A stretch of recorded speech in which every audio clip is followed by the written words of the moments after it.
De repente, a criança começa a mancar. Aos poucos, vêm as dores na perna. Pode ser algum problema simples, mas se a situação persistir, é bom investigar. Até porque esses sintomas são bem característicos de uma doença ortopédica chamada Legg-Calvé-Peters. É um problema temporário, mas as sequelas permanecem para o resto da vida. Tudo vai depender do tratamento feito da forma adequada. Não pisar por um período é um dos cuidados fundamentais.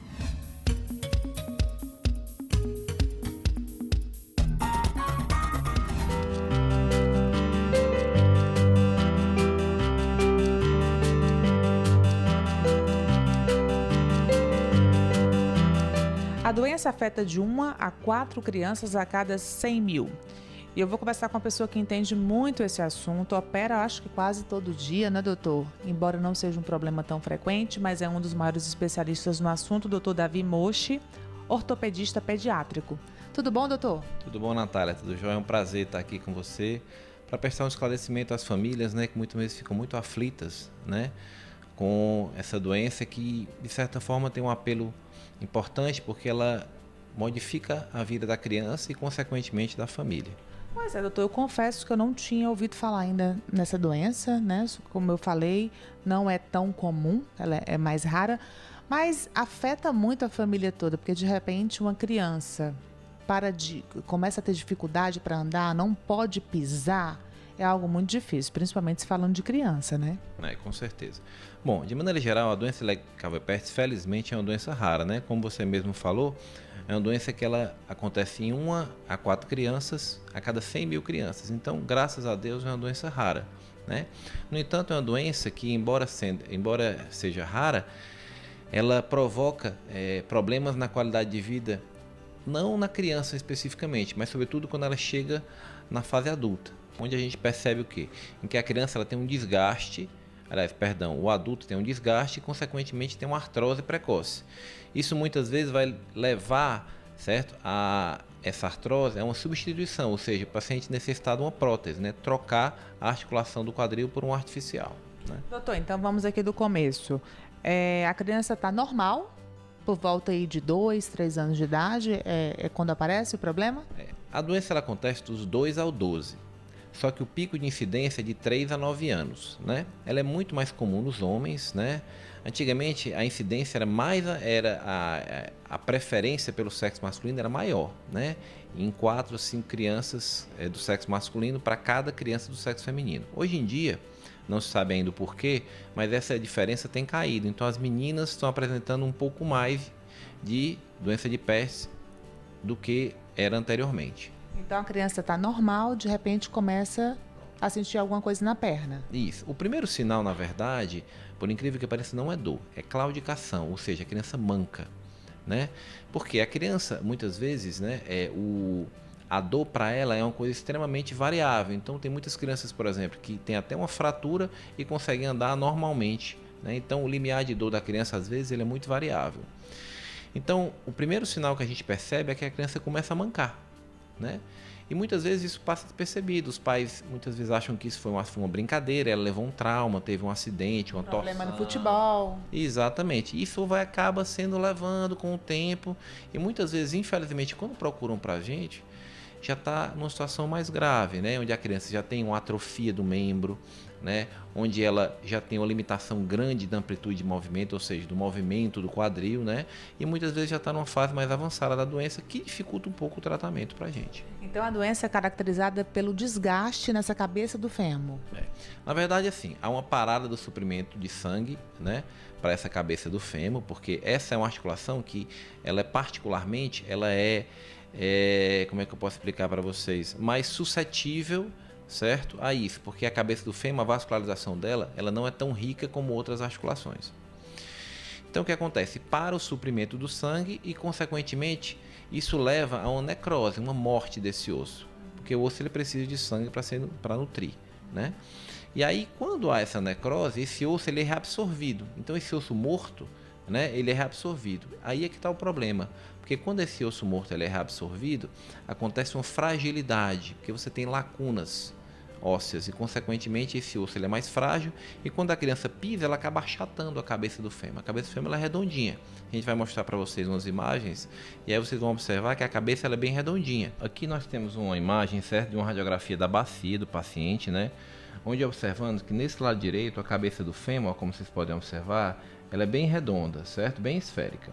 E o acetábulo, ou seja, a cavidade onde o fêmur se encaixa na bacia, ela também é circular, acompanhando o contorno esférico da cabeça do fêmur. Já nesse lado, onde há o problema, outra coisa que vocês podem observar, que a cabeça ela é achatada, né? Então vocês podem ver que ela não tem mais esse contorno esférico como tem no lado direito. Então você tem um achatamento da cabeça. Outra coisa importante que vocês podem observar é que veja a densidade desse osso, ela é bem homogênea, né? Então você não consegue perceber diferença, certo? Digamos assim, entre aspas, textura, certo? Da cabeça do fêmur. Já aqui, ó, perceba que você tem uma diferença importante na densidade. Então você vê, né, que na verdade a gente chama de radiolucência, né? Você tem áreas onde você não tem uma diminuição da densidade do osso e aqui, ó, áreas mais branquinhas, né? Então áreas mais escuras e áreas mais brancas, né? Onde você percebe que é o quê? Que já é um processo de reabsorção. A necrose inicial, né? Depois dessa necrose, esse osso que sofreu essa morte, né, temporária por conta da parada de vascularização dessa cabeça do fêmur, né? Ele é reabsorvido e forma lacunas, né? Como vocês podem observar nessa região, certo? Ok? Então esse é que é o problema, que no momento em que você há a reabsorção desse osso morto, a gente tem um osso mais frágil, ou seja, um osso que ele é mais suscetível à deformação. Então, à medida que a criança pisa, há uma deformação, um achatamento. Eu costumo muito dar o exemplo para os pacientes como uma massa de modelar. Você pega uma massa de modelar e você, como ela é, digamos assim, ela é muito maleável, quando você empurra a sua mão, ela achata. É exatamente o que acontece aqui quando você pega uma massa de modelar e coloca o peso do corpo sobre a cabeça do fêmur. Doutor, aí o exame de raio-x é o primeiro exame que o senhor já prescreve? Em fases muito iniciais, com a ressonância, a gente consegue dar o diagnóstico mais precoce. Só que, infelizmente, a nossa realidade é que muitas vezes a criança já procura a gente numa fase mais tardia. Aí a radiografia ela consegue detectar a alteração. Mas em fases iniciais, né, muitas vezes em crianças acabam procurando a gente mais precocemente, a radiografia é normal, não apresenta nenhuma alteração, você tem algumas alterações muito sutis, mas com a ressonância a gente consegue detectar nos primeiros 6 meses da doença, onde a radiografia não mostra alterações importantes para a gente dar o diagnóstico mais precoce. Então vamos entender, a criança ela começa a mancar, sente dor também? Sente dor, mas é uma dor de caráter muito insidioso. Ela tem épocas que ela sente mais dor, épocas menos dor, mas é uma dor que muitas vezes ela convive com ela. Então ela anda, corre, pula, faz tudo. Tá. Então ela vem, aí passa um tempo, a mãe desconfia, traz aqui, são feitos os exames, o problema é constatado. Nesse momento, quais são as orientações? Bom, aí a gente tem uma série de coisas que são importantes para a gente avaliar. Primeiro, o sexo. O sexo feminino é mais raro e o prognóstico ele é um pouco mais reservado do que o sexo masculino. Então o sexo feminino realmente a evolução ela é pior do que o sexo masculino. Outra coisa importante é a idade. Crianças mais novas, né, o prognóstico sempre ele é melhor, porque o potencial de remodelação dessa cabeça do fêmur é maior do que uma criança mais velha. Então quando a criança tem mais que 6 anos, aí o prognóstico é pior, né? Outra coisa que a gente tem que avaliar é justamente como a lesão está. Claro que a gente tem critérios mais subjetivos, né? A gente tem critérios em que a gente avalia a conformação da cabeça, avalia como essa cabeça está, e aí a gente determina um plano de tratamento para a criança. O mais importante é que é um problema reversível, dependendo do tratamento. A doença em si ela é autolimitada. Você tem a necrose, esse osso necrótico, ou seja, morto, ele é reabsorvido e digamos assim, formado um osso novo. O problema é que enquanto esse osso novo não é formado, a cabeça ela deforma. Então a gente muitas vezes, o problema é reversível, ou seja, a doença há a necrose e depois há a formação de um osso novo. O problema é que as sequelas podem ser reversíveis, porque na medida que você tem um osso formado que não é esférico, né, você não vai ter uma distribuição adequada de peso nesse quadril. Nessa imagem que a gente está vendo aqui, a gente percebe o quê? Veja o trofismo muscular, certo, desse membro em relação a esse. Veja que aqui, de maneira bem popular, aqui ele está um trofismo normal, ou seja, o diâmetro da coxa ele é normal. Já esse aqui ó, sofreu um processo de atrofia importante. Veja o diâmetro dessa coxa em relação a essa. Então, isso significa dizer o quê? Que é um processo crônico. Então, por ele não usar esse membro por conta da dor que ele sente, ele começa a sofrer uma atrofia muscular. Então, ele é bem mais fino, né? Como vocês podem observar. Outra coisa que vocês podem ver é que assim, aqui a gente está forçando a abdução da perna, ou seja, a abertura da perna. Veja que esse lado ele abre bem mais do que esse. Então, o principal sintoma inicial que a gente consegue perceber no exame físico é justamente a limitação do movimento do quadril, a limitação da abdução, da abertura do quadril. E nessa imagem aqui, como você pode observar, ó, esse lado ele tem uma rotação interna do quadril maior, o lado direito. Já no lado esquerdo, ó, veja que a rotação interna ela é limitada, certo? Justamente mostrando que quando essa cabeça ela passa a perder a esfericidade, ela deixa de ser esférica, ela esbarra no osso da bacia, então ela não consegue completar o movimento completo. Então um lado ele roda interno mais do que o lado acometido. Enquanto essa cabeça, certo, tiver suscetível, ou seja, enquanto ela tiver esse osso tiver mole, entre aspas, certo, você tem que tirar a carga, porque quanto mais ela pisar, mais ela vai achatar essa cabeça, né? A dificuldade é essa, né? Fazer uma criança parar, doutor. É a dificuldade que os pais sentem. Isso realmente é um dos maiores problemas que a gente tem. Mas por incrível que pareça, Natália, assim, a gente percebe assim, a aceitação das crianças. Claro que o pai ele tem que trabalhar com atividades lúdicas para tentar fazer a criança entender o problema dela, né? Às vezes quando a criança é muito novinha, isso é muito difícil. Porque veja bem, brincar, pular, isso é a vida da criança.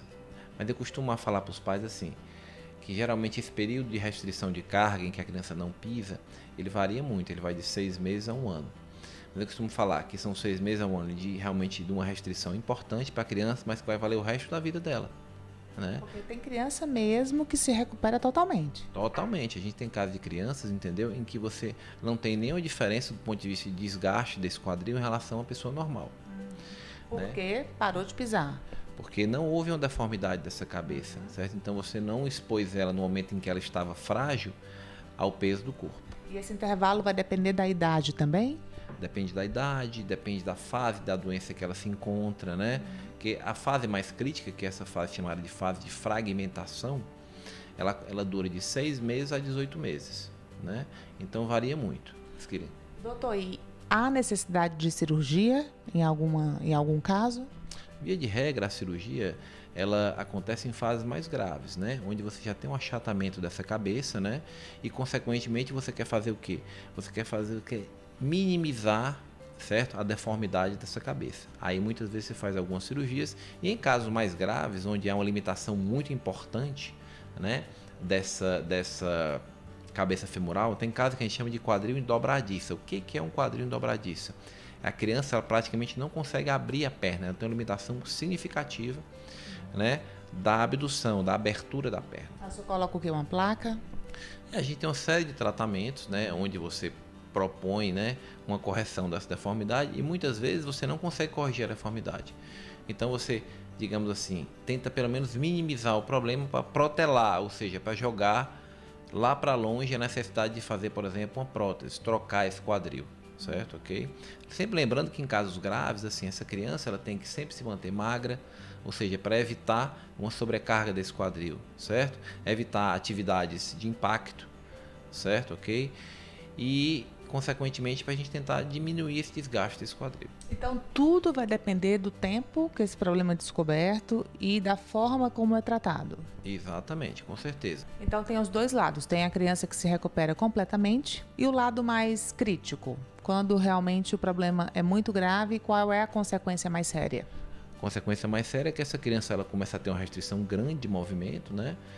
E esse desgaste do quadril leva à dor, né? Que na verdade, assim, o que é esse desgaste do quadril nada mais é do que artrose, né?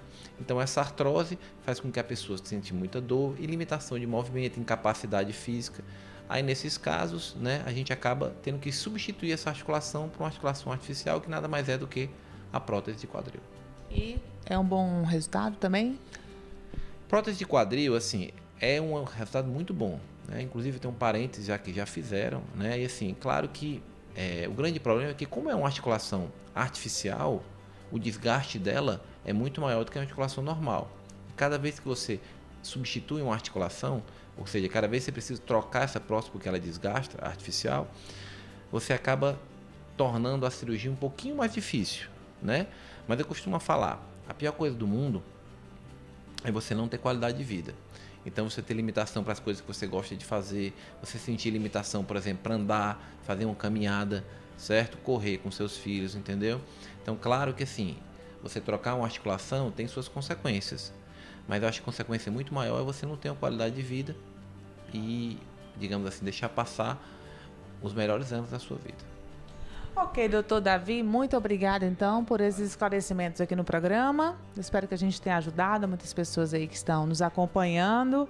E aquela matéria que a gente fez também sobre o pezinho torto teve uma repercussão muito grande. Temos outros assuntos importantes que vamos voltar a falar aqui no programa. Muito obrigada então e até a próxima. Eu que agradeço, Aurélia.